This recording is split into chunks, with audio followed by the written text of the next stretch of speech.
Oh dear. Huh. That sounds like the ventilator's a bit off. Shame. It sent a lovely whiff of joy into the air. Terribly sorry about the telly in there. People keep stepping on the cable. Oh, we're back again. Hello there.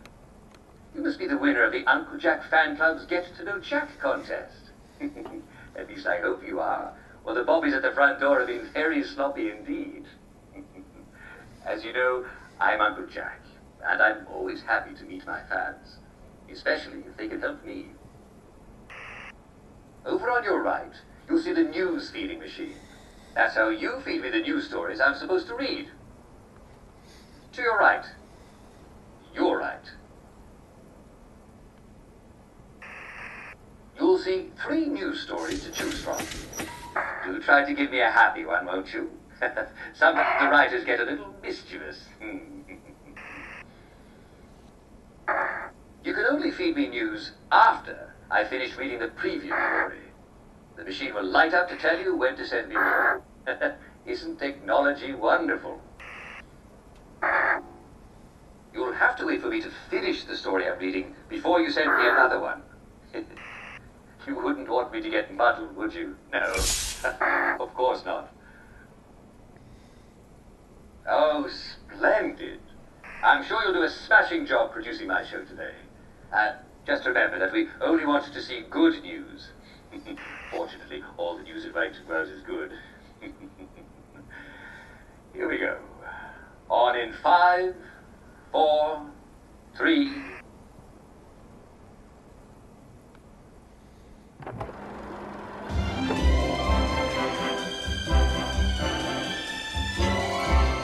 And now for the Good News Hour with Uncle Jack.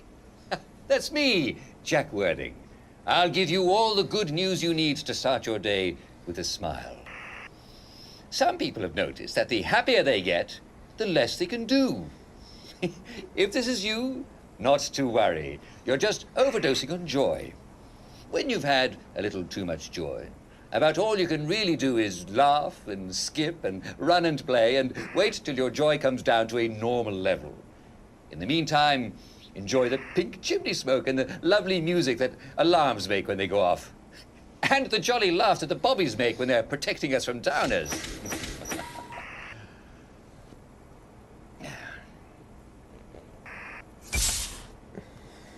Aha!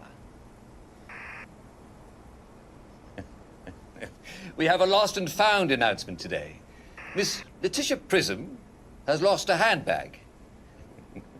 Now, she can't quite describe the handbag, as it has been some years since she last saw it, and she only now remembers leaving it at a train station. But she is wondering if it did not contain something precious.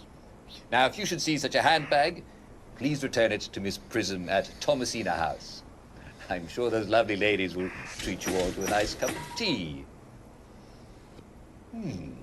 Tea. Nigel Bracenose, president of the Wellington Wells Classic Society, has begun translating my Uncle Jack show transcripts into Latin as a hobby. Isn't that marvelous? Well, this is a surprise. Can you imagine your own Uncle Jack?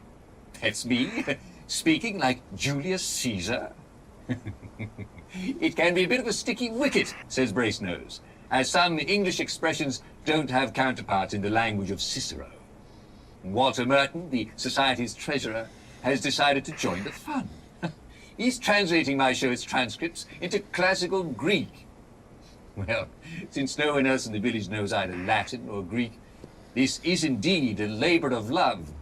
Well, chaps, I'm flattered and tickled. Next news item, please. For many years, Mrs. Valerie Fothergill and Mrs. Mia Fothergill believed that they had the same last name because they were cousins. Last Thursday, however, they discovered that it is because they're married to the same man. According to Constable John Constable, these days, with their happy faces on, a lot of men look quite similar. Well, that certainly was rather inventive, wasn't it, Mr. Fothergill? Mr. Fothergill has been arraigned before the municipal court on 1 count of bigamy. Well, I suppose that's 2 counts of monogamy. Well, they don't say which missus gets to keep him. But if you've also married Mr. Fothergill, please don't hesitate to write to Jack Worthing. That's me. Next card, please. The legendary Simon Says contest at the Church of St. Genesius is back on! Yes! And the pop star Nick Lightbearer will be their celebrity caller. Mr. Lightbearer has become reclusive of late. His Christmas concert ended abruptly last year when the singer broke down in tears of joy and, well, he was unable to continue, even after fans appreciatively threw kitchen scraps on stage. His managers assure the singer's loyal fans that he no longer has the very bad cold that caused the rest of his concert series to be cancelled.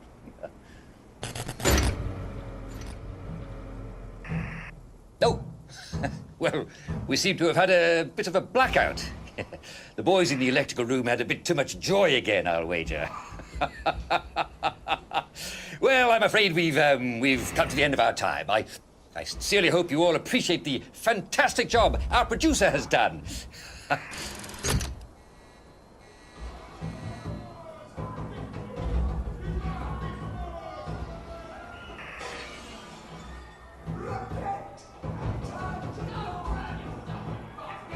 Well, wasn't that exciting?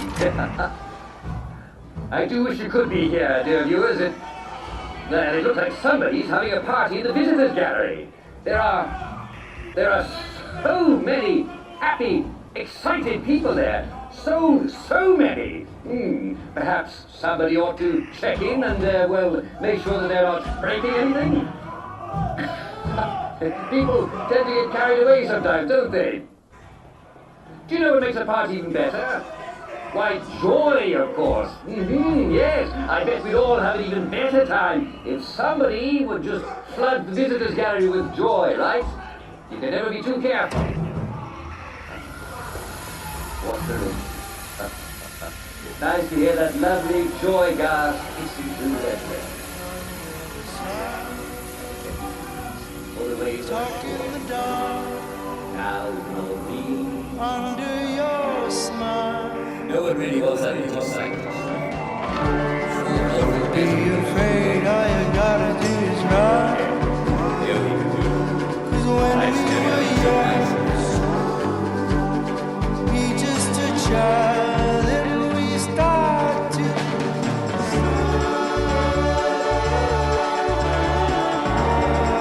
all we do is smile.